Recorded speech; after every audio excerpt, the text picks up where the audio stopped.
Bem-vindas e bem-vindos ao nosso canal. Hoje nós vamos falar com uma especialista em direito eleitoral. Franciele Campos vai conversar conosco, ela é presidente do IGAD. Tudo bem, Franci? Seja muito bem-vinda, obrigada por ter aceitado o nosso convite.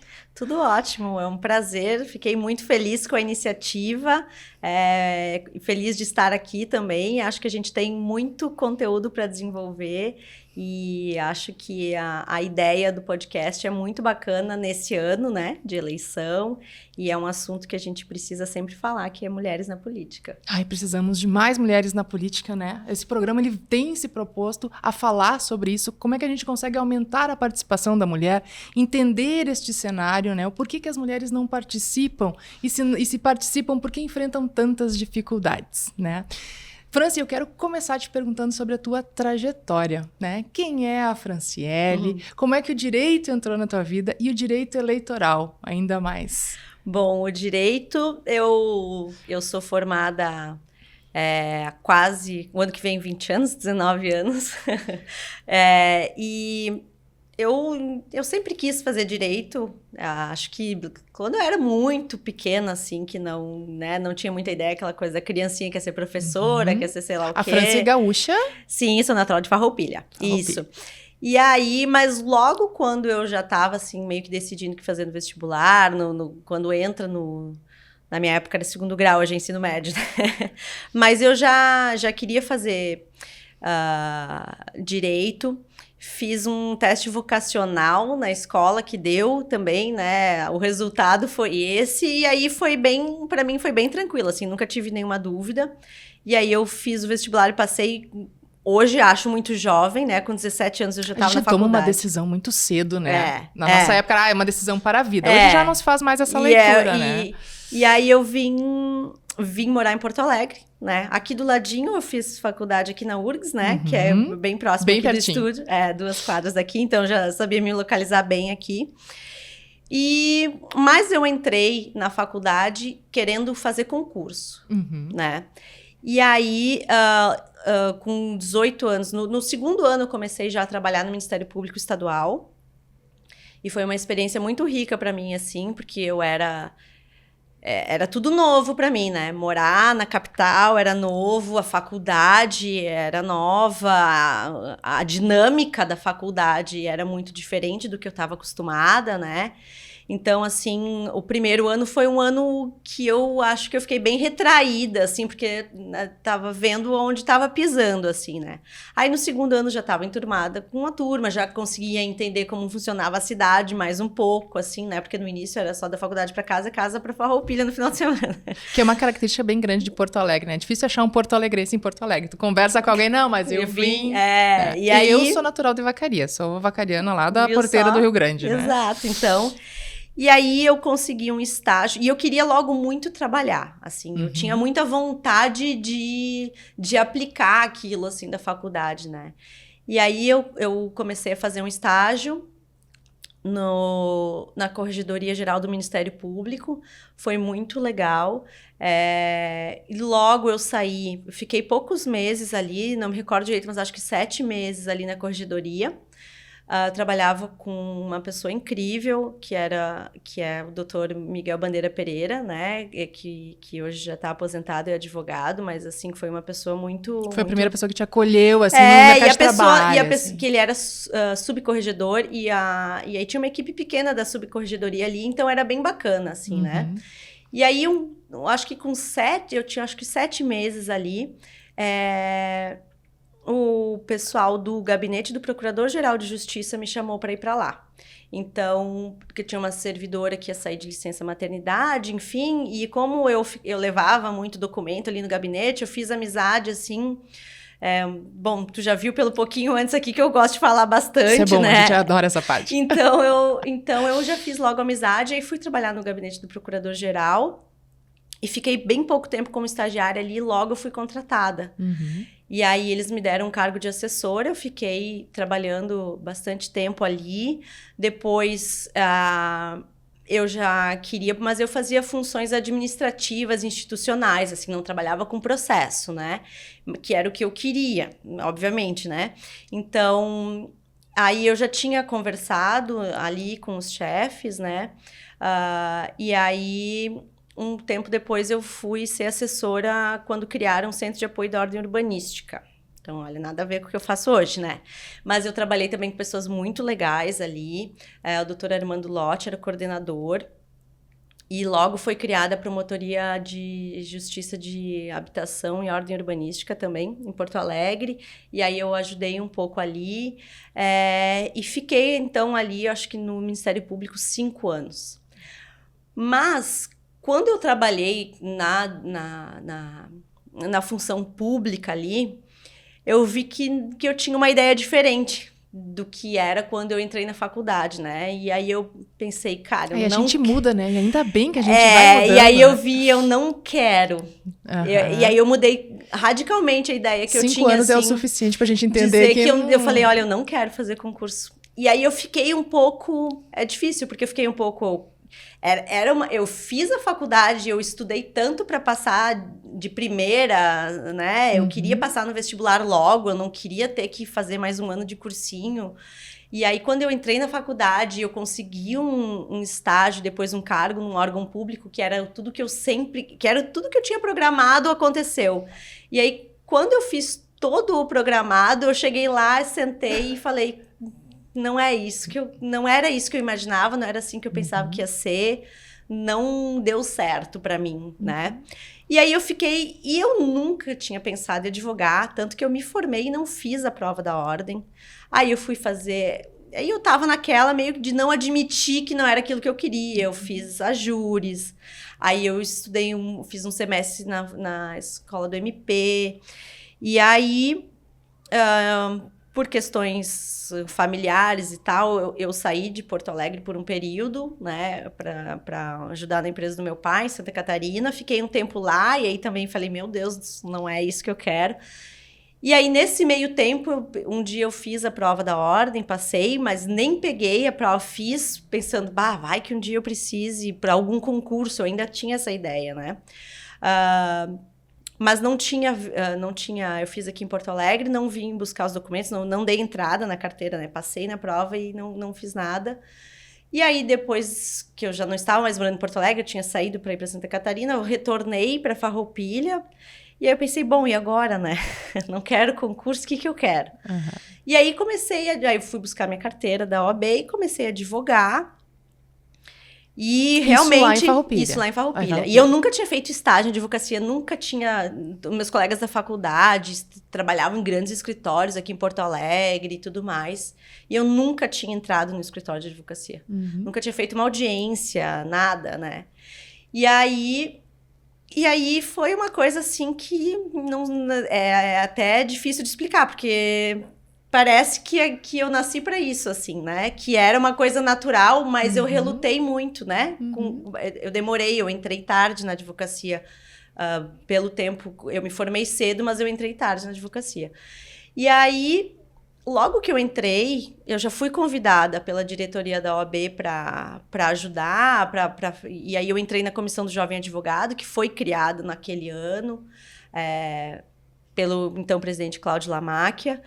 E aí eu entrei na vida da OAB e desde que eu peguei a minha carteira da ordem, eu já passei por tudo que é cargo na OAB, inclusive da diretoria. Hoje sou delegada da Caixa de Assistência e gostei muito dessa vida institucional da OAB.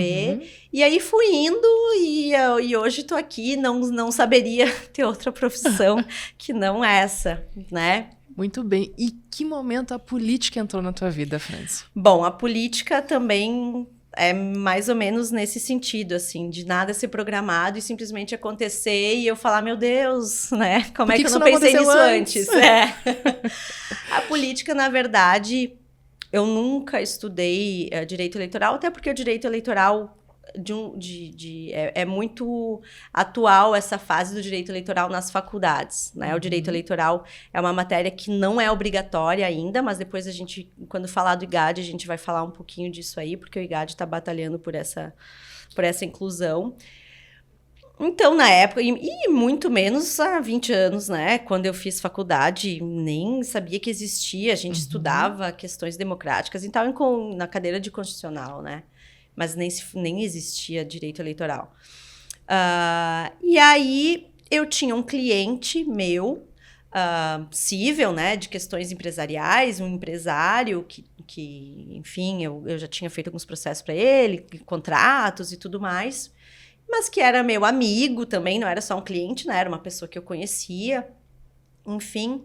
E na época ele ocupava um cargo, não estava se candidatando à reeleição, e um dia, absolutamente nada, ele me liga e diz que, eu quero que tu fique lá no diretório para mim durante a campanha, porque, né, pode ter alguma coisa ali que eu preciso de uma pessoa de confiança, e ele não estava concorrendo, né? Ele estava saindo, ele tinha o cargo, mas não estava concorrendo à reeleição, mas tinha algum medo que desse algum processo, alguma coisa que enfim, prejudicasse ele.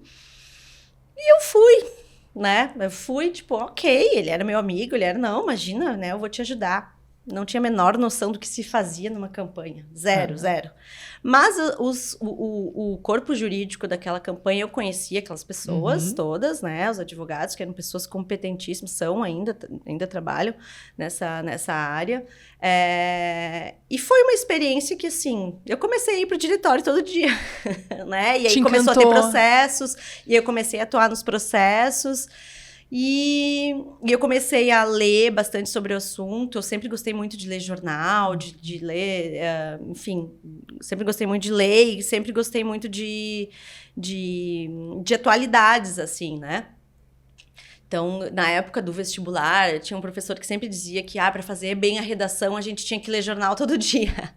E eu comecei a ler jornal todo dia por causa do vestibular, na verdade, né? E na época, nos anos 90, o meu pai tinha a assinatura da revista Veja, que era assim, nossa, onde a gente não tinha nada de rede social, nem nada, né? Tô falando do século passado, né?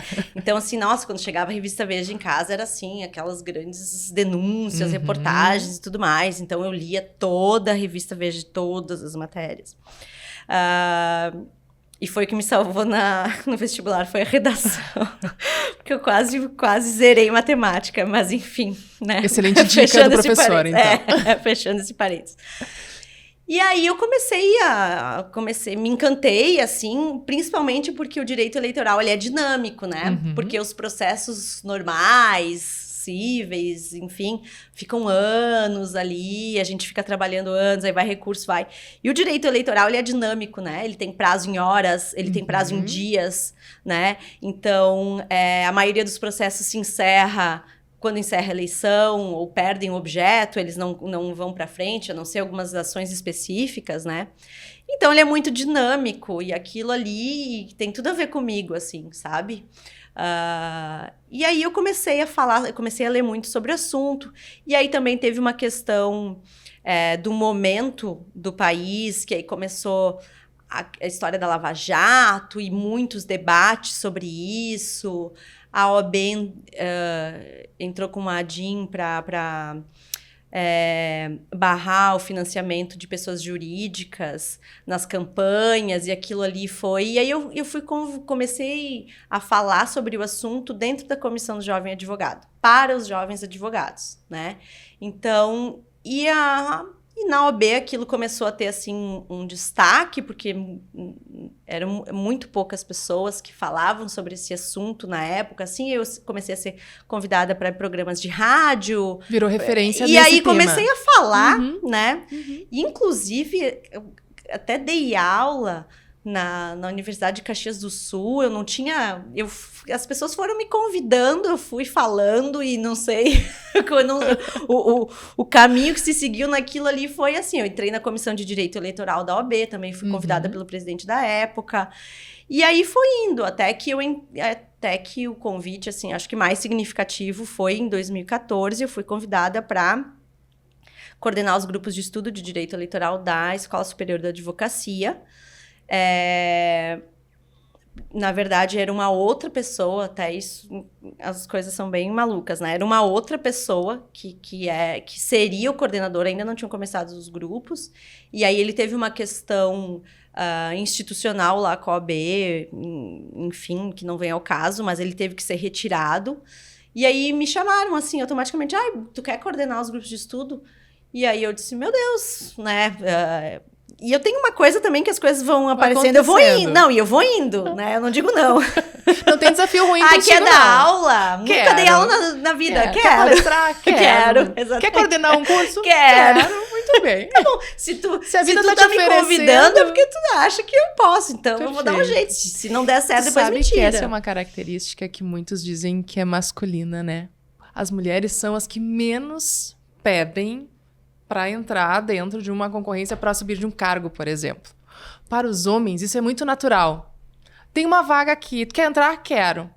As mulheres, tem uma vaga aqui, tu quer entrar? Não sei se eu tô qualificada o suficiente. Eu vou perguntar lá em casa. Né? Então, é bem interessante tu colocar isso, essa tua predisposição aos desafios. Eu fui indo assim, né? E aí, ali dentro, naquele grupo de estudos, eu conheci, então, pessoas, porque antes eu trabalhava ali só em Farroupilha mesmo, né? E aí foi uma coisa que me abriu, assim, um networking fantástico, né? Então, eu conheci pessoas do direito eleitoral, fiz amizades ali, que inclusive parceiros de trabalho, que até hoje, né, estão juntos. Fundamos o IGAD a partir daquilo ali, né, no ano seguinte, 2015, de ideias que surgem ali, brotam ali. Claro que já existia, assim, um movimento, né, mas se consolida a partir daquele agrupamento ali, né? E aí, a partir disso, eu fui convidada para entrar a partir desse grupo de estudos também, de uma pessoa que participou ali do grupo, fui convidada para integrar um escritório aqui de Porto Alegre, né? Que a ex-desembargadora, hoje advogada e ex-presidente do TRE, estava se aposentando e abria um escritório de advocacia e queria trabalhar na área eleitoral, porque ela já havia sido presidente do TRE, a doutora Elaine Macedo, e aí fui convidada para entrar, fazer parte da equipe desse escritório, e aí foi, né? Aí comecei a trabalhar no escritório aqui em Porto Alegre, e aí tu entrou o resto é história. Tu falou mais de uma vez do IGAD. Deixa eu te perguntar, o que é o Instituto Gaúcho de Direito Eleitoral? A que ele se propõe, né? Então, entendi que tu foi uma das fundadoras desse projeto. Isso. Conta um pouquinho sobre o IGAD pra gente. Bom, hoje eu estou presidente, né? Com muita alegria, muita honra, muito desafio. Do Instituto Gaúcho de Direito Eleitoral. Então, assim, ele foi fundado lá em 2015 por um pequeníssimo grupo de pessoas, né, advogados e servidores da Justiça Eleitoral, com a ideia de fomentar o estudo e o debate do direito eleitoral, o estudo e debate de situações também afins, não é uma questão acadêmica, né? Se fala muito de democracia. Existem poucos institutos de direito eleitoral no Brasil, por incrível que pareça, né? Por exemplo, Santa Catarina é um estado que não tem, a maioria dos estados não tem. Perfeito. Existe um instituto que é considerado, assim, a grande referência que faz o Congresso Brasileiro de Direito Eleitoral, que é o IPRAD, né? Então, a gente mirou muito ali no IPRAD, né? Que é o Instituto Paranaense de Direito Eleitoral, da República de Curitiba. Né? Alguns dizem República, outros dizem Resistência de Curitiba, mas enfim, né? Ali o direito eleitoral muito pulsante, né? Grandes nomes que atuaram, assim, nacionalmente no direito eleitoral. Então, e existe a Academia Brasileira de Direito Eleitoral e Político, que é a ABRADEP, que, se não me falha a memória, foi fundada em 2015 também, na mesma época. Então, era um momento tava germinando, também. Assim, né? Então, o IGAD começa muito pequeno, aí alguns grupos de estudo, enfim, se faz o primeiro congresso do IGAD. Mas, voltando à tua pergunta de o que é, né? Então, a gente tem essa ideia de debater e aprofundar esse estudo, não só do direito eleitoral, mas política, democracia, todos esses conteúdos relativos, né, à Constituição e tudo mais. E ele não, tanto que ele não é acadêmico, assim, que ele permite a associação de estudantes, Nós temos jornalistas, nós temos servidores da justiça eleitoral também. É bom frisar que não é instituto de advogados, né? Mas a gente tem também cientistas políticos, historiadores, né? Todo mundo que trabalha, né, nessa órbita é bem-vindo ao IGAD. Né? Ele é apartidário. Ele é apartidário, totalmente apartidário. Não existe nenhuma conotação política em nenhuma atividade do IGAD. Nós temos hoje, na nossa gestão, uma das questões que a gente trabalha, um dos eventos é o Happy Hour político. Porque o que acontece? Como a gente tem, assim, grupos de estudo, o congresso, né? Como é tudo apartidário, a gente não traz esses elementos para dentro, a gente sentiu uma necessidade de... Bom, nossos clientes são políticos, né? Os servidores da Justiça Eleitoral, eles estão lá trabalhando nos processos que vão julgar os políticos, os jornalistas entrevistam os políticos, mas a gente não ouve os políticos, porque a gente é apartidário.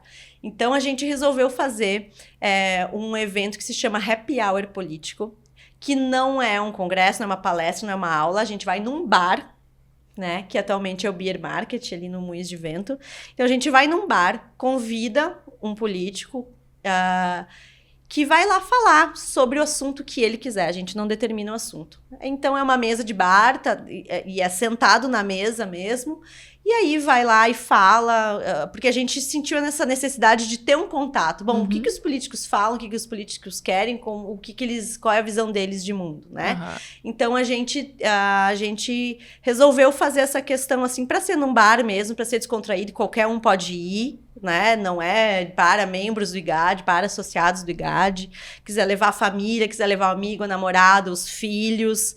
Então, para ter esse encontro, né? Então, a minha gestão começou o ano passado, né? Nós assumimos no final de março de 2023. Quanto tempo São 2 anos o mandato, anos. isso. Então, nós realizamos alguns no ano passado.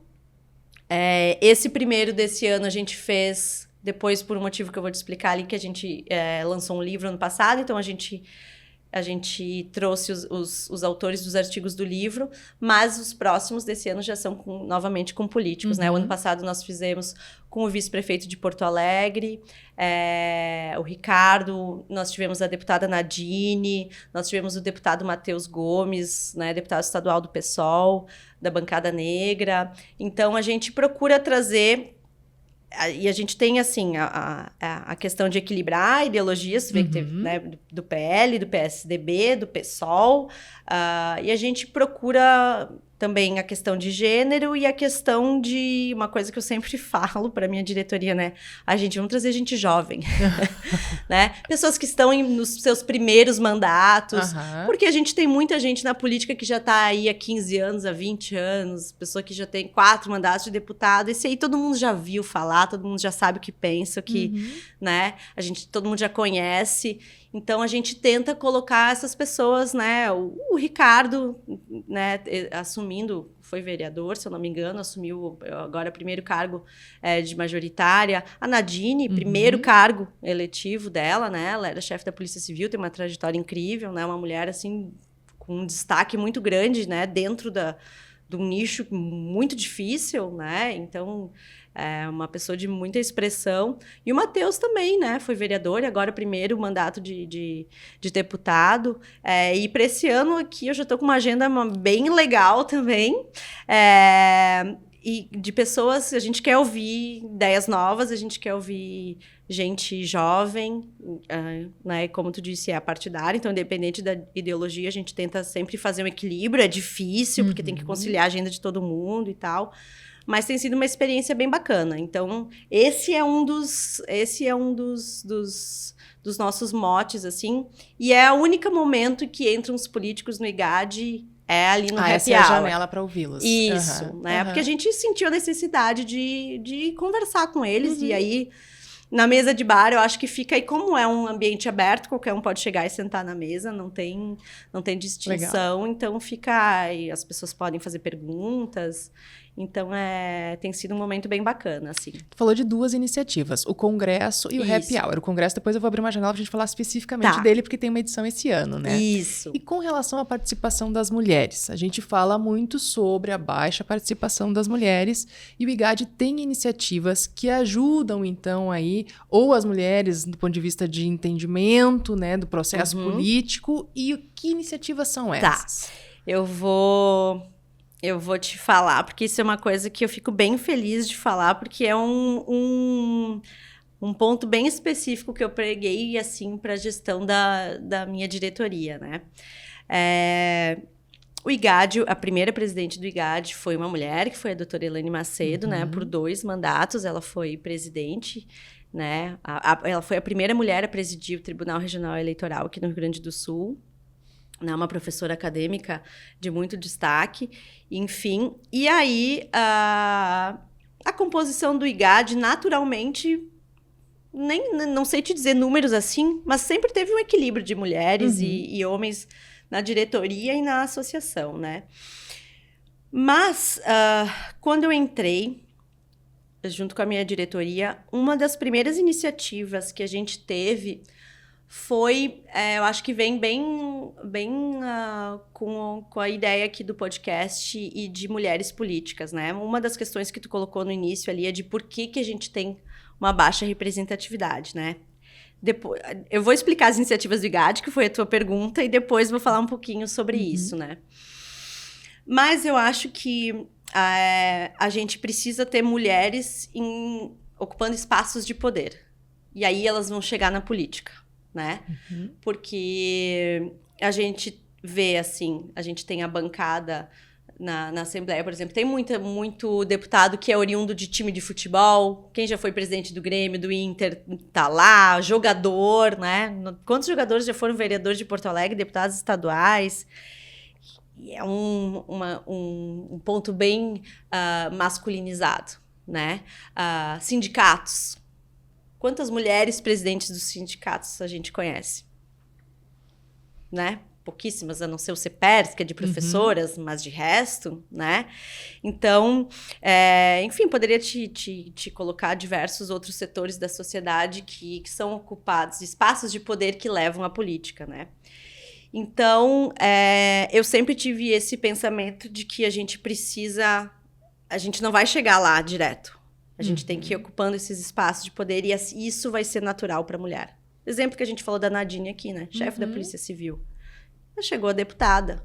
Então, esse é um exemplo, acho que é bem ilustrativo, né? Na primeira eleição, ela foi eleita. Primeira eleição que ela concorreu, né? Sim, porque não se abre espaços de visibilidade. Exatamente, a mulher vai se candidatar candidatar do nada, né? Vai sair de casa, ela tá lá trabalhando normalmente, vou ser candidata. É difícil, né? Tu tem que ter uma base, disso. Exatamente. Tu tem que ter um nicho, né?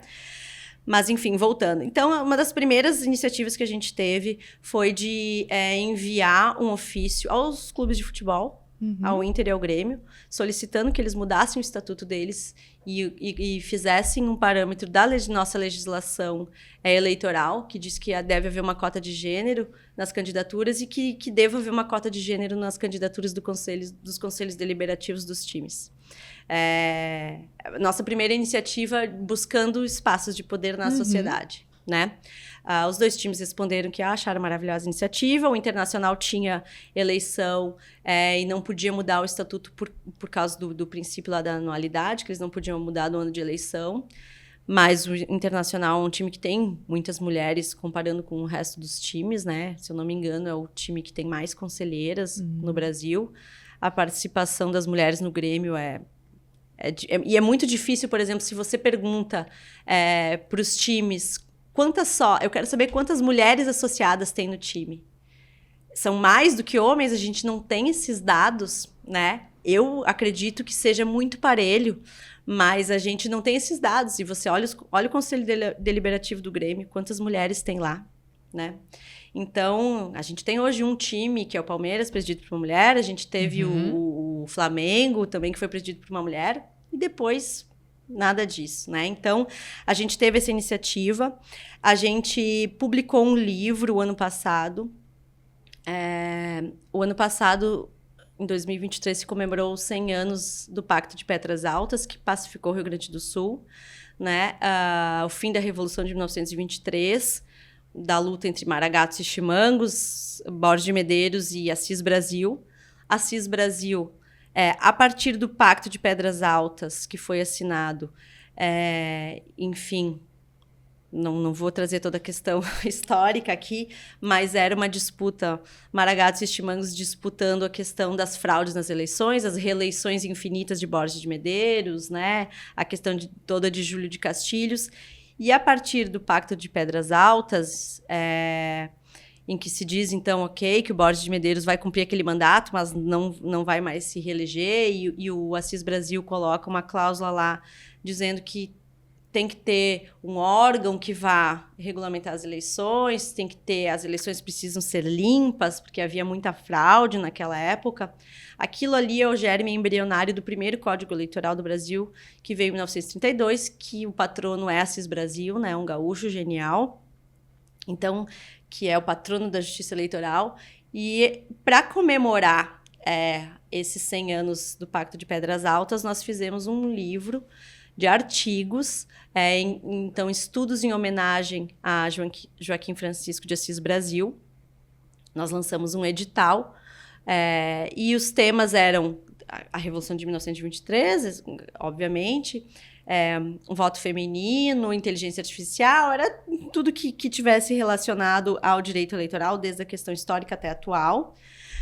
Mas uma das exigências, né, o Dr. Guilherme Barcelos, que é membro do IGAD, que foi eu e ele fomos os coordenadores da publicação. Quando nós lançamos o edital, estávamos fazendo os convites, eu falei para ele, só tem que cuidar o seguinte, o nosso livro vai ter paridade de gênero entre autores e autoras. Uhum. Então, eu digo que ele é um dos únicos livros de direito eleitoral do Brasil com paridade de gênero, mas eu acho que ele é o único, porque ninguém nunca me disse, eu também tenho um livro que tem a paridade de gênero. Mas como eu não conheço todos os livros, eu não vou fazer essa desinformação, né? Então, mas foi uma coisa que inclusive, a gente não foi fácil, porque aí uma pessoa aceita, depois não aceita, daí, foi um homem, mas a gente queria tal pessoa específica, mas aí preciso de uma mulher também. Então, foi complicado, mas nós conseguimos lançar com a paridade de gênero, então essa é uma iniciativa nossa também, a publicação com a paridade de gênero. Nós vamos ter agora uma Assembleia Geral Ordinária, né, que todo mês de março está no Estatuto que tem que ter uma Assembleia Geral, prestação de contas, assuntos gerais. E eu já propus, vai ser no final de março, então ainda não foi votado, mas eu vou propor colocar em votação uma alteração no Estatuto para que a diretoria do IGAD também seja obrigatoriamente composta. Hoje essa divisão ela é natural, porque se faz isso. Ela não está normalizada. Porque a gente pensa assim, né? Então, mas ela não é obrigatória. Vai regulamentar. A gente vai regulamentar e vai dizer que é obrigatório, né? E aí sim eu posso dizer que é o primeiro Instituto de Direito Eleitoral, porque nem a Abradef, que é brasileira, e nem o IPRAD, perguntei para eles, é obrigatório, não está no Estatuto. Então aí eu vou dizer que na minha gestão foi aprovada a primeira mudança no Estatuto, né? Então a gente vai trabalhando, porque eu acho... Teve uma questão até que eu vou te dizer assim, que eu tentei, que era uma ideia minha, mas que não deu, ainda não consegui implementar, que era que o IGAD só participaria de eventos. Existem diversos eventos de direito eleitoral, a gente é muito demandado, né? Não só eu especificamente, mas membros do IGAD para participar, congressos, simpósios, enfim, às vezes eventos na OAB, dia da advocacia e tal. E a minha ideia inicial era assim, o IGAD só vai participar de eventos que tiverem paridade de gênero. Mas aí a gente não participaria de praticamente nenhum.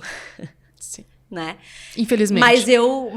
Infelizmente. Mas é uma coisa que eu sempre coloco, né? Que eu sempre falo. Quando nós fizemos visitas institucionais, apresentando a diretoria para autoridades, né? Por exemplo, a gente chegou na Assembleia, o presidente da Assembleia, e eu questionei ele, né? E ele, nossa, problema da mulher na política. Eu disse, é um problema, mas por que quantas mulheres já tiveram aqui na presidência? Vocês colocam as mulheres para ser presidente da Assembleia?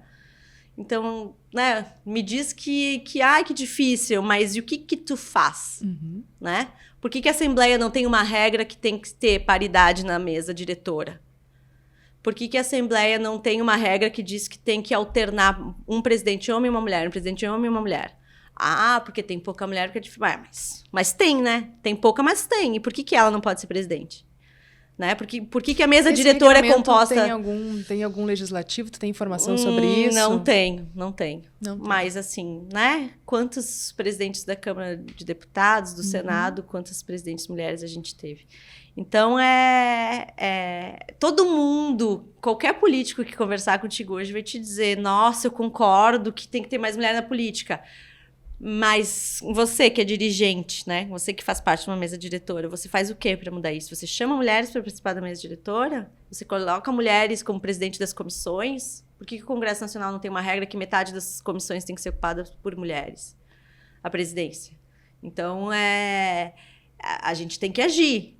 Né? Então, assim... Tem que sair do discurso tem que sair prática. do discurso. Então, é isso que a minha diretoria tem tentado fazer. Felizmente, essa é uma ideia que tem sido abraçada por todos, né? E o IGAD tem ido nesse sentido, né? O nosso congresso, né? Que é outra iniciativa, vai ser realizado... O IGAD realiza congressos todo ano de eleição, né? Então, a cada 2 anos. E o nosso congresso esse ano vai ser realizado aqui em Porto Alegre, na faculdade do Ministério Público. E quando eu mandei o projeto do congresso para a faculdade do MP, tem uma cláusula lá que diz, né, que deve haver paridade de gênero também entre os congressistas, né? Então, a gente vai colocando e nem que seja na marra. Tem sido, que é outra questão, né? Sido. Meio acadêmico. Veja quantas mesas são compostas por metade homem e metade mulheres. Muito poucas. Então, mas não adianta a gente falar e não fazer, né? Então, assim, não adianta os professores de faculdade falarem, nossa, precisa de mais mulheres nas políticas. Aí vão lá e fazem um evento que tem 2 mulheres. Então, é outro meio, como eu falei, ocupar espaços de poder, né? O meio acadêmico. Agora, a Faculdade de Direito da URGS tem uma diretora que é a professora Cláudia Lima Marques, mas assim, né? A OAB estadual... Hoje tem uma norma de 50% também, né? Mas, assim, a OAB aqui do Rio Grande do Sul teve uma presidente mulher. E hoje nós somos a maioria. As mulheres são a maioria, né? Dos advogados. E aí? Onde estão as mulheres nesses espaços de poder? Que aí vem nessa questão que a gente falou lá no início, né? Então, por que tem muito pouca mulher na política? Porque não é só na política. Então, assim, tem muito pouca mulher em espaços de poder. Todos, né? Presidente de sindicato, presidente de Federação, presidente de... como a gente falou ali, né? Clube de futebol. Qualquer lugar que a gente olha, ele é majoritariamente ocupado por homens, né? Por qualquer lugar de espaço de poder. Então, as mulheres só vão ser líderes quando elas realmente...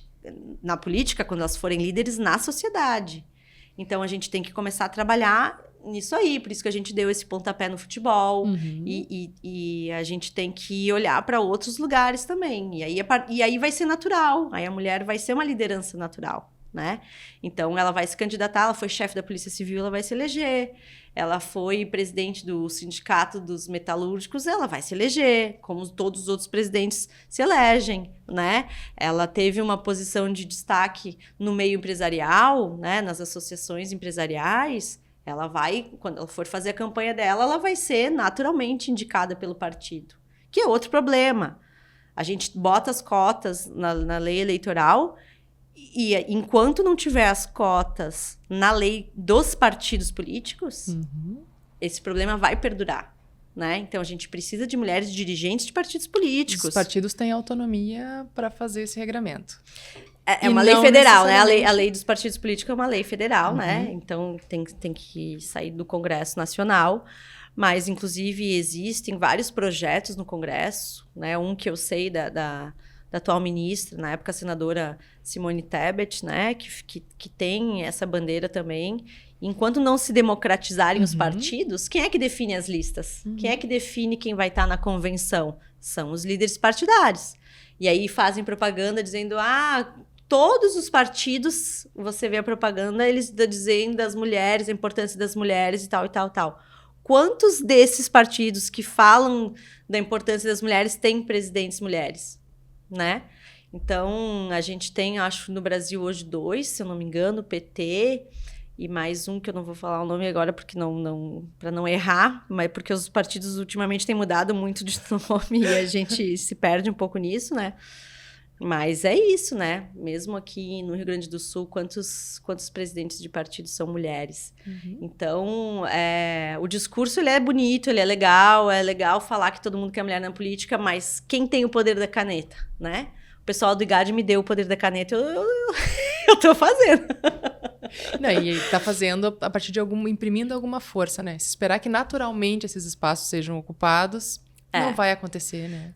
Eu acho que a gente tem, assim, o Brasil é uma vergonha mundial, né? Porque existem países muito mais atrasados socialmente que o Brasil, inclusive, né, em questões, assim, de democráticas mesmo, assim, e que os congressos têm posições muito melhores que a do Brasil. O Brasil é uma vergonha, né? Na questão da mulher na política. Eu tenho algumas opiniões pessoais, assim, eu acho que o Brasil é um país que mistura muito religião na política. Eu acho, se a gente pegar contexto mesmo de América Latina, assim, né?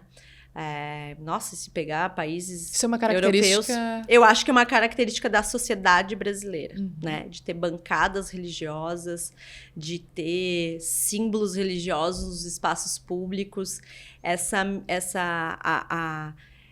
questão e no judiciário também, né, julgamentos com viés moralista, religioso. Então, isso é uma característica muito grande da sociedade. Eu diria que eu vejo esse como sendo o principal entrave da mulher, da ocupação de espaço de poder da mulher na sociedade brasileira é a religião. Não estou falando de uma religião específica, eu estou dizendo que a religião domina muito o debate público no Brasil. Então, assim, em todos os poderes, inclusive no judiciário. E eu acho que isso é o pior entrave para as mulheres, é a religião. A gente tem uma pauta muito moralista na sociedade, a gente tem um discurso muito moralista, um discurso muito de...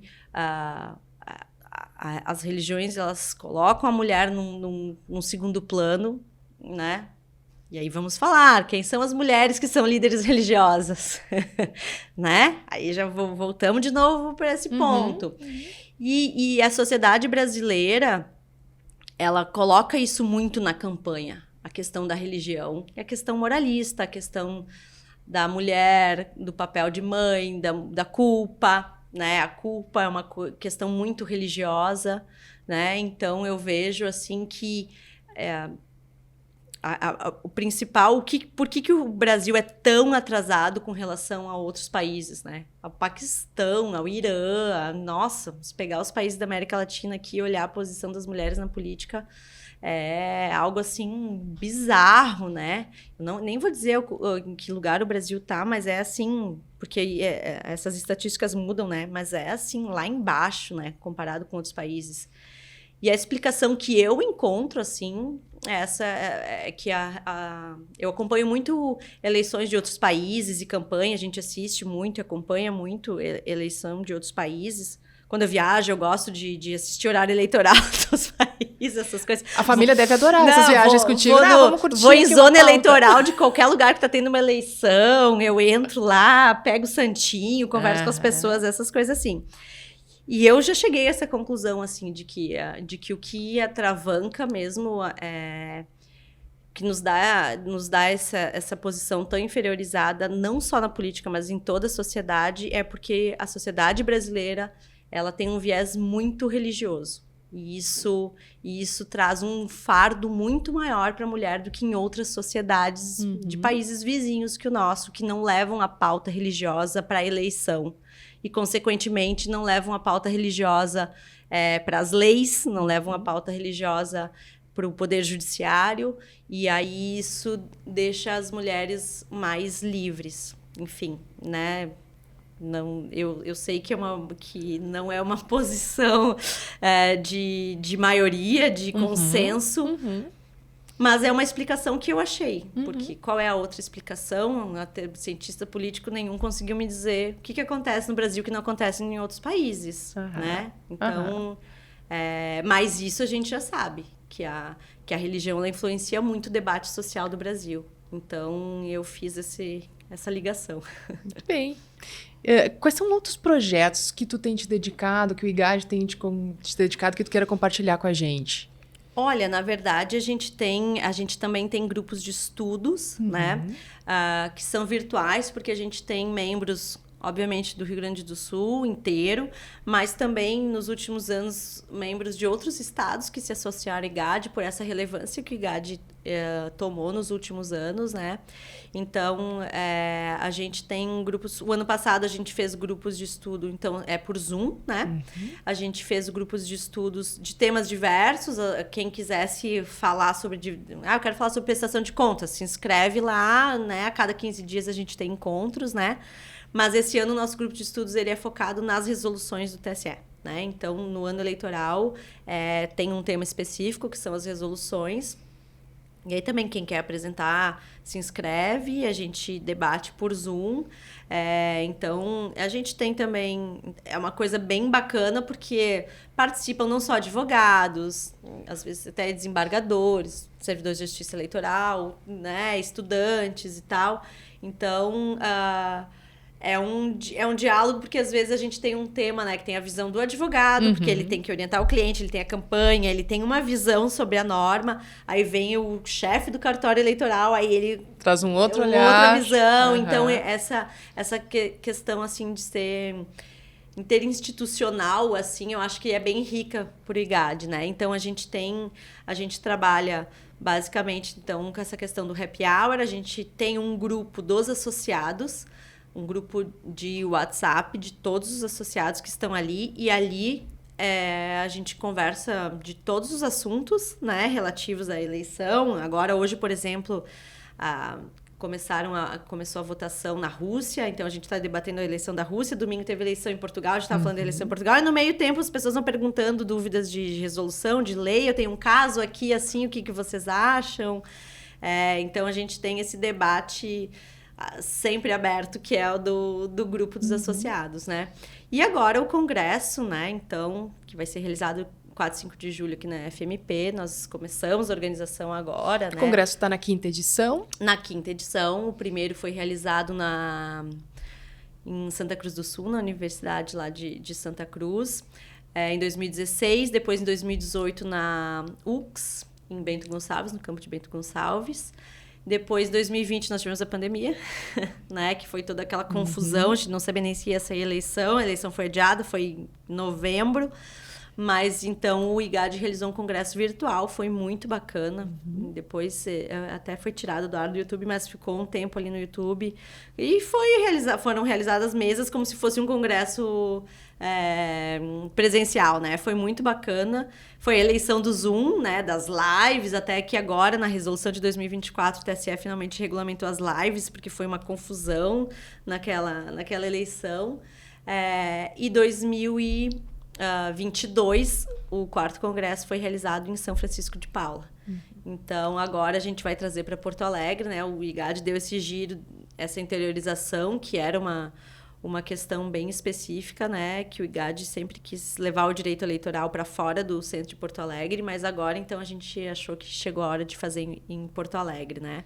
E a gente também, participa, outras iniciativas, a gente participa de eventos que somos convidados, né? Eventos no interior, muitas vezes as subseções da OAB convidam a gente para falar, faculdades, enfim. Então, a gente tem essa questão, assim, bem aberta, né, para os membros participarem. Quais são as pautas que estão previstas para o Congresso, né? O Congresso, ele é bastante aberto, a ideia é que ele seja bem multidisciplinar. Exatamente, porque o IGAD né, não é jurídico, né, é um instituto jurídico, né, apesar de tratar de direito eleitoral, ele tem outros atores, como a gente conversou. Mas o nosso tema esse ano é eleições 4.0, então a gente vai falar não só de inteligência artificial, mas também de inteligência artificial, mas a gente vai falar da tecnologia no processo eleitoral como um todo. Tecnologia em campanha, tecnologia em prestação de contas, tecnologia no direito processual, como é que se faz prova hoje em dia de mensagem de WhatsApp, como é que se faz prova de deepfake, né? Então, a questão processual ligada à tecnologia. A gente vai tentar fazer assim, trazer todos os players das campanhas, né? Jornalistas, membros da Justiça Eleitoral, os advogados e todo mundo ali para conversar sobre isso, né? Então, esse é o nosso foco esse ano. A área da inteligência artificial é uma que tu tem se dedicado bastante, né? Esse ano vai ser um tema que vai bombar muito. Conta pra gente um pouquinho o que tem de principal envolvendo esse tema. Eu, como já tenho uma certa experiência em campanha, toda campanha... Quando eu comecei a fazer campanha, era por fax que a gente recebia as citações de intimações, né? Então, tu se imagina, porque a Justiça Eleitoral não tem oficial de justiça, né? Então, e como ela tem que ser célere, então a gente recebia citações de intimações num fax lá no diretório, era um horror, né? Assim, porque às vezes eu chegava às 8 da manhã, tinha 50 folhas de fax lá espalhada, daí todo mundo via, daí era um desespero, meu Deus, já sendo processado. Mas, e toda eleição, eu me lembro que na eleição de 2014, quando a gente tinha o grupo ali que eu falei da OAB, nossa, era uma coisa assim de WhatsApp, como é que vai ser a eleição com o WhatsApp, não tem regra para o WhatsApp, o que vai acontecer se acontecer algum crime eleitoral no WhatsApp, então... Todo esse frenesi que tem agora da inteligência artificial, toda eleição tem com relação a alguma tecnologia, porque a sociedade ela é muito dinâmica e cada vez mais dinâmica, e a legislação ela não consegue acompanhar, né? Mas os fatos sociais são jogados para dentro da campanha, né? Porque a campanha é feita na rua, é feita no dia a dia, é feita dentro das nossas casas e isso reflete nisso, né? Então, a gente teve essa coisa do... Eu me lembro que teve uma campanha, assim, logo que surgiu o Twitter, aí tinha um perfil fake que falava mal do candidato, o Twitter não tinha endereço no Brasil, e aí a gente tentando fazer uma ação daí era na Irlanda, eram umas coisas bem malucas, assim, sempre ficava aquelas coisas, dos perfis fakes, como é que a gente vai controlar isso? Aí depois veio o WhatsApp, aí depois veio os disparos em massa, que depois foi proibido... Então, a tecnologia, ela sempre tem algum boom que dá no período pré-eleitoral. Não me surpreendo, não fico naquelas pessoas, inteligência artificial, né? Eu comecei a tratar o ano passado, o primeiro grupo de estudos que a gente teve ano passado, eu apresentei o tema inteligência artificial e democracia. Era um foco, não era um foco de campanha, porque a gente ainda não tinha ainda essa popularização de chat GPT, de Bard, de Bing, essas coisas aí, de inteligência artificial generativa. Mas a gente já estava falando de inteligência artificial e eu comecei a fazer essa palestra, depois palestrei em outros lugares, sobre inteligência artificial e democracia, fazendo um link de que democracia ela surge a partir da linguagem, né? O que torna o ser humano humano, né? O que diferencia o Neandertal do Homo sapiens é a capacidade de linguagem, que o Neandertal não tinha, né? A capacidade de comunicação, e o que faz a gente ser a gente é o entendimento que a gente tem através da linguagem, isso que fez o ser humano evoluir e deixar, né, os outros homos para trás, né? E os sapiens foi para frente a partir da comunicação. Mas a comunicação ela é humana. E a democracia, ela é feita de comunicação. A campanha, tu melhor do que eu sabe que uma campanha eleitoral e a democracia, ela é feita de comunicação. A gente fala para as pessoas, né, quais são as regras dentro da sociedade, é assim que é uma democracia, né? A gente está numa sociedade e a gente vai escolher as regras que a gente quer seguir, né? Assim, falando de um modo bem prosaico, né? Mas a partir do momento que entra um elemento que tem a capacidade de mudar a nossa comunicação, como que isso atingiria a democracia? E foi assim que eu comecei a falar sobre esse assunto, né?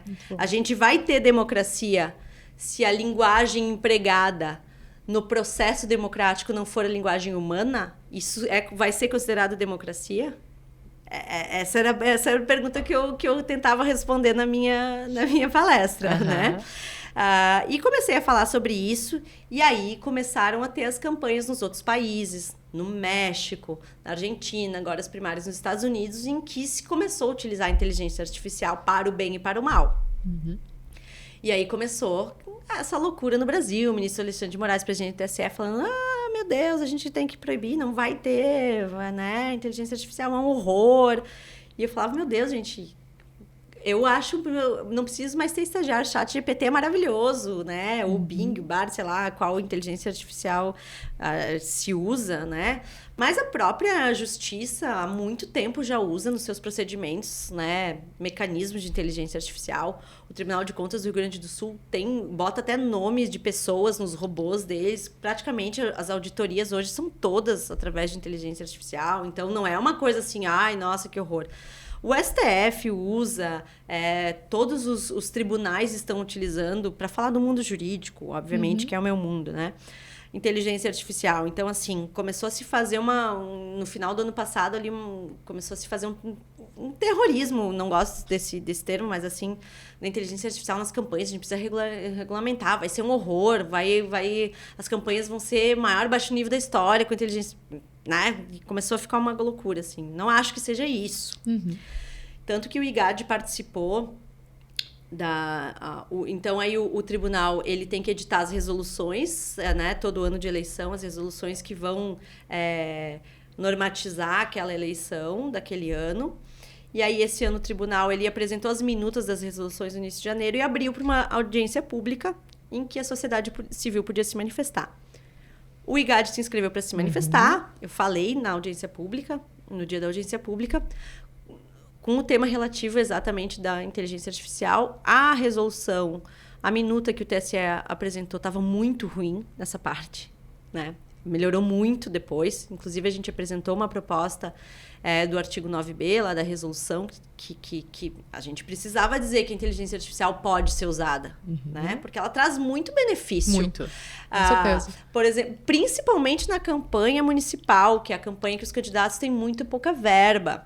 Então, assim, análise de dados de eleitorado.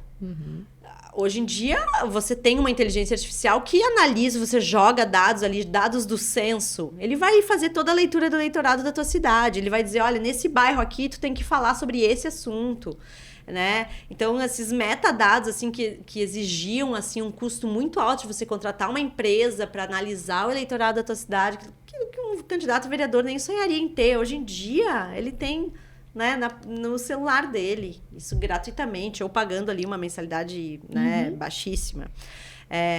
Análise de dados, produção de vídeo, né? Então, assim, você pensa campanhas de TV, o maior custo, pode pegar qualquer prestação de contas que está no site do TSE ali, e olha a quantidade de dinheiro que é gasta com mídia. É uma quantidade de dinheiro enorme, né? Porque você tem custo de estúdio, você tem que contratar pessoas, você tem que... Aí a locação, aí leva lá, aí tem que botar a roupa, tem que maquiar... Tem que botar o microfone, tem que contratar um monte de gente, né? Eu tô falando assim por alto, mas eu sei que é muito mais do que isso, né? Então, é custo. E hoje em dia, pô, um candidato a vereador, ele vai ali, produz um vídeo, sabe? Pede um texto, sai um texto legal e consegue produzir um vídeo... E botar na rede social dele uma coisa bonitinha, uma coisa organizada, né? Sem aquele custo. Então, a inteligência artificial, ela traz muitas facilidades, né? Principalmente, eu acho, bem fora da questão do marketing. Eu tô falando da questão, assim, de direcionamento de estratégia. Isso daí vai auxiliar muito, né? Pequenos candidatos. Mas também tem o lado ruim, né? As deepfakes, a manipulação de voz. A gente tem até um processo no Paraná já... pedindo a retirada até aqui no Rio Grande do Sul, se eu não me engano, o prefeito de Criciúmal, nossa, posso estar errando a cidade, mas é que a gente lê tanta notícia que às vezes se perde. Também já estão ocorrendo, né, processos já bem antes da campanha com relação a esses usos, principalmente manipulação de áudio, que é mais fácil de fazer do que a de vídeo, né, encaixar a voz da pessoa no vídeo, precisa de um programinha um pouquinho mais caro. Mas você pegar o áudio de uma pessoa ali, pega uma conversa 1 hora aqui no podcast, aí você bota lá e pede para fazer uma frase específica, ele vai pegar as minhhas palavras ali e vou fazer um áudio dizendo que, né, eu achei uma porcaria participar do podcast. E divulga e sai, né? Então, existe o lado bom e o lado ruim. Mas a resolução do TSE, ela... Claro, né? Até a gente teve um debate semana passada lá no IGAD, que teve uma questão ali até da princesa lá da Inglaterra, né? Que usou manipulação das fotos e tal, que ninguém sabe o paradeiro da princesa, e fizeram uma foto de um Photoshop lamentável, né? E aí o pessoal no grupo do IGAD falando assim, viu só, eu sempre falei que não adianta ter regulamentação, que isso é incontrolável. E aí eu escrevi, olha, mas a regulamentação não é para frear a inteligência artificial, a regulamentação é para punir as pessoas que utilizarem de uma forma que traga um malefício ao processo eleitoral, né? Então, assim, é o grande tema, mas eu não acho que seja, assim, nossa, que vai atingir de uma forma muito significativa a nossa eleição. Tem problemas, como quando surgiu o WhatsApp, teve problemas. Quando, né, surgiram essas redes sociais ali, Twitter, Facebook, enfim, a gente também teve problemas nas eleições. Então, a tecnologia, ela é sempre disruptiva na sociedade e na eleição também é. Mas não vejo que seja, assim, algo que catastrófico. Né? Que a gente tenha que, nossa, vamos todo mundo agora arrancar os cabelos e, né? Porque a eleição a campanha vai ser difícil, vai ser ruim. Vai ser difícil, como sempre foi, a gente vai se adaptando e vai entendendo, né? E, assim, o jurídico sempre trabalha muito com marketing na questão da contraposição, né? Vem uma calúnia, uma difamação, já tem que ter a resposta na hora, né? Porque se for esperar sair o direito de resposta, às vezes demora 2, 3 dias, e aí aquilo já se espalhou. Então, as campanhas têm que ter estratégias de crise, né? Sempre tiveram. E agora vão ter que colocar mais um item na lista, mas faz parte da vida de quem trabalha em campanha. Essa questão de ter um elemento novo não é novo, né? Então, assim, toda eleição, como eu disse antes, né? Cada eleição a gente tem uma tecnologia nova, né? E tem que pensar e se adaptar a isso. Não acho que seja, assim, um grande problema. Eu acho que a inteligência artificial, ela traz diversas questões sociais, assim, né? Tem muita coisa na medicina que já foi revolucionada, medicamentos que foram descobertos e tratamentos e tudo mais. Questão de ensino, né? Eu acho que vai ser, assim, muita coisa que vai ser muito boa, né? E para o nosso jogo democrático, a gente vai ter que aprender a jogar com ela. Né? Não dá pra... Ela existe, ela tá posta. Ela existe, ela entrou em campo. Ela entrou em campo. Agora o que a gente faz com isso? E a gente vai ter que bater bola junto, né? Eu vejo dessa forma. Muito bom. Você falou que tu lê muito, né? Que tu gosta da leitura. Tem alguma leitura pra indicar pra gente? O que tu tá lendo no momento? Ai, meu Deus do céu. Eu tô lendo... Eu leio várias coisas ao mesmo tempo, assim, né? Eu tenho uns livros, assim, que ficam lá na cama. Às vezes comecei um, terminei outro e tal. Olha, eu vou te ser bem sincera, um livro que eu comecei, que eu tô lendo, assim, atualmente. Eu leio umas coisas, principalmente no ano eleitoral, né? Agora saíram as resoluções. O que eu tô lendo? Tá ali no meu carro. Eu imprimi todas as resoluções, 12 resoluções, né? Um negócio desse tamanho. O que eu tô lendo agora? Resoluções TSE. Mas um livro que eu comecei a ler há muito tempo e parei, daí esse ano eu disse, nossa, eu preciso voltar a ler. Não tem nada a ver com direito literal, de literatura mesmo. É o Grande Sertão Veredas. Que é uma delícia. Eu acho ele bem difícil, assim, né? Mas a questão da linguagem em si... Mas eu voltei, tô com ele ali, vai e vem, e tá indo. Eu botei essa meta pra mim esse ano, que às vezes eu não finalizo algumas coisas. E esse é um dos poucos livros, assim, que eu comecei há muito tempo e não terminei, não sei porquê. Entre uma resolução e outra, tu embarca. Isso aí, entre uma resolução e outra agora. É isso que agora a gente tá dando muita entrevista, falando muito das resoluções. Tem que já estar por começa dentro. Claro. A ter que orientar, né, os candidatos e tudo. Então, e esse ano teve muita mudança mesmo nas resoluções, né? Então, às vezes, são questões pontuais, assim, até foi criada uma nova resolução dos ilícitos. Então, nos últimos dias, para ser sincera mesmo, assim, eu tô lá, imprimi todas as resoluções, encadernei e tô lá com marca-texto. Franci, a gente falou sobre a participação das mulheres no poder, que eu achei que foi o gancho maravilhoso que tu trouxe pro programa. Tu tem alguma memória de participação feminina, da tua história, ou da história de outras mulheres que estão próximas a ti, assim, que te marcou? E por que te marcou isso? que tu tem uma construção muito clara sobre a participação da mulher. E isso não vem do nada. Isso vem de uma criação, isso vem de um momento da tua vida. Não, acho que não sei de criação, assim, mas eu tenho muita lembrança, assim, de campanhas políticas antigas, sabe? Eu tenho muita lembrança de programa político, de debate, essas coisas assim. Tenho muita lembrança de Collor e Lula, né? Já falando aí da ideia, as pessoas estão vendo, a gente nem só tem que buscar lá no YouTube aquelas imagens horrorosas, né? De videocassete. Mas eu tenho muita lembrança, assim, dessas... Eu tenho muita lembrança do governo do Collor e de tudo que representou aquilo, né? Enfim, eu sempre falei que eu achava que o impeachment, e até às vezes, quando eu comecei a falar sobre direito eleitoral, eu me lembro de uma participação que eu fiz num debate, não era um congresso nem nada, era um debate, assim, eu falei, nossa, acho que o impeachment foi uma coisa muito ruim para nossa democracia, o impeachment do Collor, porque banalizou o instituto do impeachment, assim, nossa, eu fui polêmica, fui muito rolou criticada, uma polêmica. E tal.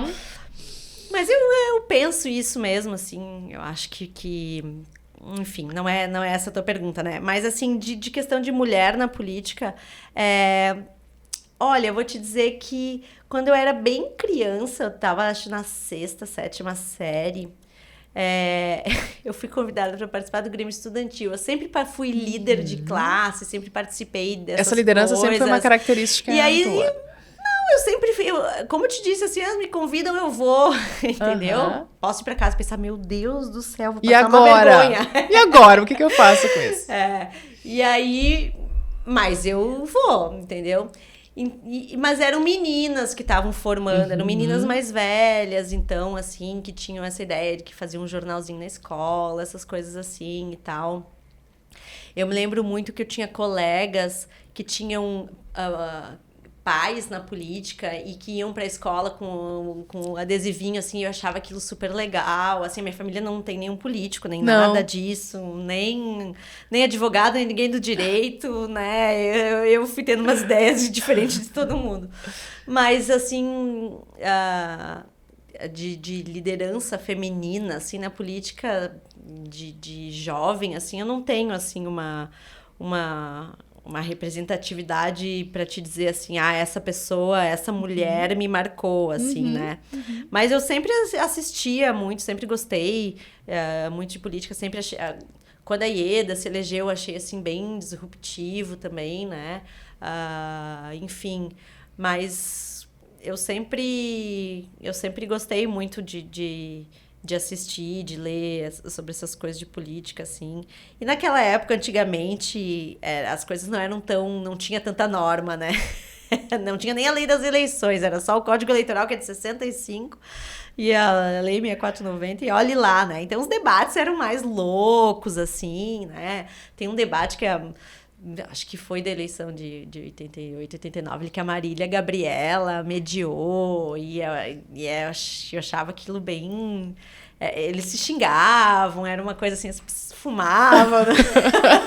Eram outros tempos, né? Eu achava aquilo assim, bem disruptivo, assim, a maneira como era a política no início... a redemocratização, assim, eu acho que todo mundo tinha uma sede de fazer política e as coisas eram mais malucas. Hoje em dia é tudo muito pasteurizado, assim, né? Nós pegamos essa época, assim, mais que a política era mais sem filtro, né? Hoje em dia tem filtro em tudo, né? Na cara, né? Na voz, na maneira de se postar e tal. Então, as primeiras lembranças políticas que eu tenho são essas. Assim, não tenho especificamente uma lembrança de uma liderança feminina, assim, para te dizer. A Franciele é uma liderança. Na tua história, tu passou por alguma situação, assim, que tu lembra, assim, tipo, putz, por ser mulher, estou enfrentando uma situação muito desconfortável. Bom, eu fiz uma palestra em Curitiba, agora em fevereiro, no Summit Eleições, lá de Curitiba, que o tema do painel era o protagonismo feminino na política, né?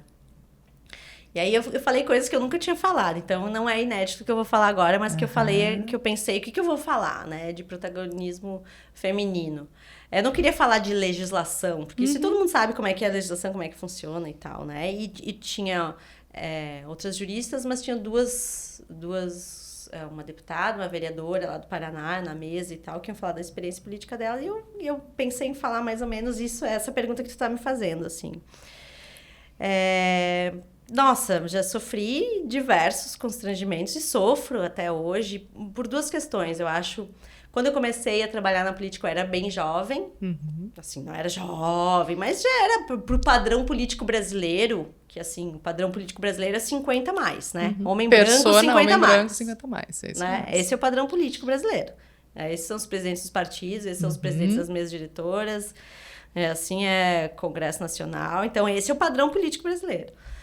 Então, na imensa maioria das vezes que eu trabalhei em política, eu era a única mulher na mesa, né? Então, assim, a questão de ser jovem, a questão de ser mulher, é uma questão que te deixa sempre ao largo, né? Assim, eu posso ser a pessoa mais qualificada da mesa ali para dar orientação, mas a gente vai conferir com o advogado do partido, né? Tá, então...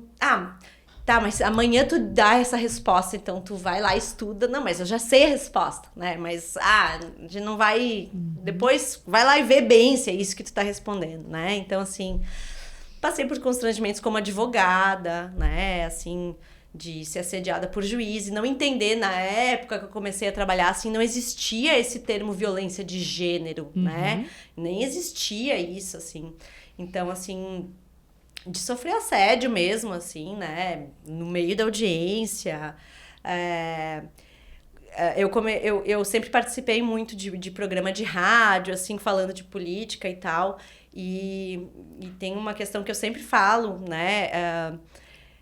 Na época, no auge da Lava Jato, ali tinha um programa de rádio do meu querido amigo, que hoje tá na Band, que é o Guilherme Macalossi, mas na época ele é de Farroupilha, tinha um programa numa rádio lá de Farroupilha, que era transmitido pela internet, enfim, atingiu o Brasil todo, e ele tomou uma projeção muito grande, tanto que ele hoje tá na Band e tal, por causa daquele programa que ele tinha lá na rádio de Farroupilha, né, porque era transmitido na internet. E sempre era eu e algum outro homem, né, então eu era a única que falava de política, assim, ali na rádio. E todos os programas que eu participava, muitas vezes até eles tinham que tirar o chat, assim, porque... todos os programas que eu participava, eu era ofendida, né? Assim, essa vagabunda, essa vadia, essa puta, o que ela tá falando, por que ela tá aí? Mas com ofensas, né? Às vezes o Guilherme me mostrava, assim, tipo, olha... E eram... Nunca era crítica ao conteúdo do que eu falava, né? Era o fato de ser mulher. E nenhum homem sofria aquele... porque era transmitido por vídeo, né? Então, na internet era transmitido por vídeo. Era uma live que tinha do programa, era na rádio e na live, né? Então, nossa, era sempre. Sempre que eu ia pra lá, tinha... Então, assim... naquela época ali, que começou há 10 anos atrás, que começou a se falar isso de violência de gênero e tal, a gente nem tinha pra quem reclamar, nem nada, né?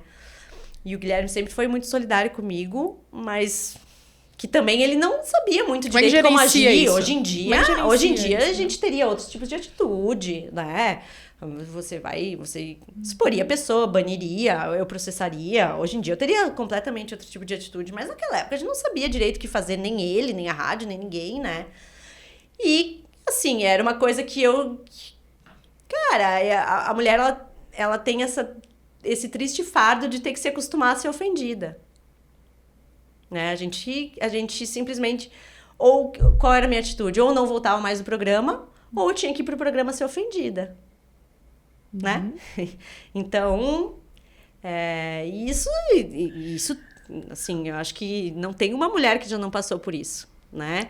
Então, assim, a gente passa por esse tipo de situação cotidianamente, né? Independente da idade, independente do conteúdo que a mulher fale, né? A gente sabe, por exemplo, assim... né, meninas que jogam jogos online na internet sofrem abusos horríveis, né? Eu sei de casos de mulheres que entram nos seus primeiros mandatos. Eu sei de casos de vereadora que tentou cometer o suicídio por causa de violência de gênero sofrida em Câmara de Vereadores. né? Que ficou meses internado em UTI. Já é difícil entrar. Aí tu entra e sofre uma pressão absurda. Exatamente. As que conseguem entrar, né? Sem viés ideológico, mas assim, as ofensas que a presidente Dilma sofria enquanto era presidente, assim, ofensas de gênero mesmo, né? Simplesmente misoginia, né? Que era um termo que eu nem sabia que existia na época que eu comecei a sofrer esse tipo de violência, né? E isso é cotidiano. Infelizmente, eu sempre falo isso, né? Para a mulher sobreviver em qualquer meio de liderança, a gente tem que acostumar a ser ofendida, né? A gente tem que... Isso vai acontecer. Isso vai acontecer. Então, hoje em dia existem meios, eu acho que a sociedade evoluiu na repressão, eu acho que os homens entendem um pouco mais disso também e fazem a nossa defesa de uma forma, às vezes, um pouco tímida, né, e tudo mais. Mas, assim, eu conheço, tu conhece, qualquer pessoa que a gente perguntar conhece uma mulher que já foi assediada. Conhece. Mas se perguntar, tu conhece quantos assediadores? Ninguém sabe, né? Mas alguém tem que me assediar para eu ser assediada, né? Mas é sempre essa questão que a gente conhece, né? A gente sabe que a gente, se usa a unha vermelha, é mal falada, né? Eu nunca quis ter filhos, então, nossa, alguma coisa de errado tem com ela, né? Como é que ela tem essa idade e é solteira e não teve filhos? Algum problema ela tem, né?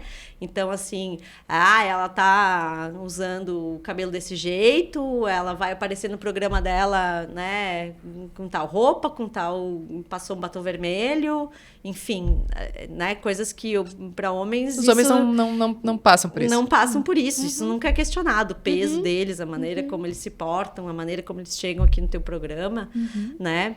Então, isso a gente cresce, assim, a gente cresce sofrendo isso, independente do meio, se é jurídico, se é político, né? Então, infelizmente, a gente tem que saber lidar com isso. Eu acho que hoje a gente tem outros meios, né? A gente tem um nome, a gente tem tipificação penal, inclusive na política, né? Hoje há também todo um movimento da justiça eleitoral de frear as candidaturas laranjas, né? Caçando as chapas, também, que é uma coisa que quando eu comecei a trabalhar na política, a gente sabia que existia, mas não tinha punição nenhuma. Muitas anistias. Isso evoluiu. Mas, né, eu acho que quanto mais a gente for ocupando esses espaços, eu acho que a reação do lado contrário vai ser mais violenta. Não acho que assim, vai chegar um momento que vai ser tranquilo. Acho que quanto mais disruptivo a gente tentar ser, mais a reação vai ser violenta mesmo, né? Repetir a frase que eu falei. Mas eu acho que a gente já perdeu o freio, assim. A gente não vai parar, né? A gente vai. E se quiserem me ofender, sabe? Já nem... Isso pra mim, no início, era uma coisa muito realmente, que me atingia muito, assim. Hoje em dia eu penso, nossa... Né? Se a pessoa acha que vai me chamar de vadia, vai me ofender, não muda nada na minha vida, eu vou dar risada, né? Mas vai ficar falando sozinho e eu vou continuar indo onde tiver que ir, falando as coisas que eu quiser falar e tá tudo bem. E problema é de quem... Mas eu acho que a violência, né? Principalmente as mulheres que estão ocupando os espaços políticos, né? As detentoras de cargo eletivo, elas sofrem isso. É muito, não é pouco, né? Mas sempre foi assim, quando veio o voto da mulher, nossa, se tu lê os jornais da época, que o ano passado eu comecei a ler bastante essa questão por causa do Código Eleitoral, enfim. Nossa, além dos jornais do Brasil na época, era assim, um troço grotesco, né? Então... 100 anos depois, a gente está ainda recebendo as mesmas ofensas. Então, acho que por isso que eu digo que a gente vai ter que... Evoluiu tão pouco. E não vai mudar. Não vai mudar. A reação sempre vai acontecer. A reação sempre vai acontecer. A mudança tem que estar onde, então? A mudança tem que estar... A mulher tem que simplesmente, sabe, olhar para aquilo e não se ofender, e não parar, e não achar que ela não é capaz, porque alguém disse que ela não é capaz. Ele disse que não sou capaz. Eu vou lá e vou tentar igual, entendeu? Né? Então, a gente tem que simplesmente fechar os ouvidos e seguir o nosso caminho. Muito lindo. Fran, quais são as mulheres que te inspiram no universo político ou fora dele? Tem mulheres que te inspiram, que tu olha assim e diz, poxa, essa mulher Olha, faz eu uma acho... diferença? Eu te diria assim... Todas as mulheres que estão ocupando um cargo no parlamento do Brasil hoje me inspiram, sabe? Independente de partido, de questão ideológica, porque... com raríssimas exceções, daquela que era esposa do fulano e conseguiu uma candidatura natural, assim. Mas essa não é não é a norma, né? Hoje a gente tem mulheres... Poxa, a gente olha para a nossa Assembleia, olha para a Câmara de Vereadores de Porto Alegre, no interior dos municípios, olha para o nosso Congresso mesmo, assim. São mulheres que, olha, cara, elas batalharam para estar ali. Elas batalharam e para se manter ali, para não serem assassinadas, para não serem violentadas, para não sofrerem assédio, para não desistirem, para sabe, mulheres que consideram a candidatura à reeleição. Essas mulheres são inspiradoras demais, sabe? Porque não é fácil, é muito sofrido, é muito sofrido. Estar lá é sofrido, sabe? Então, assim, mulheres que são mães e são parlamentares... Meu Deus, assim, é algo que, poxa, não importa o partido que ela estiver, eu vou aplaudir. Muito bem. A gente está chegando ao finalzinho. Eu amei essa conversa. Que bom. Adorei te ter aqui conosco no estúdio, Fran. Te agradeço imensamente. Acho que a gente vai ter muito para conversar ainda. O IGAD tem projetos muito legais. Muito obrigada. Imagina, foi um prazer para mim e para o IGAD também poder... tá representando o IGAD e tanta gente maravilhosa que tem lá. É uma honra. Nossa, para mim é uma alegria. Às vezes, assim, no primeiro ano eu até ia nos lugares, recebia os convites, assim, no meu nome, as pessoas citavam meu nome no cerimonial, ficava pensando, meu Deus, hoje em dia eu já tô mais acostumada. Mas chegar nos lugares tem o meu nome ali, não, a senhora vai sentar naquela cadeira, me chamam de senhora, eu acho, assim, tudo muito, ainda tô, mas hoje tô mais acostumada, assim, mas, nossa, é uma alegria imensa para mim representar tanta gente qualificada e que, assim, né, abraça essas minhas ideias malucas aí, essas coisas que, não, vou fazer assim, vamos fazendo, e é claro, né, nem sempre é unânime, mas a gente tá indo e sempre que... Acho que tem muita mulher do IGAD que pode vir falar aqui no podcast também. Ai, né? serão muito bem-vindas. Com certeza. Então, para mim, acho que quero te parabenizar, a tua iniciativa é muito bacana. Eu acho que isso também faz parte desse movimento, né?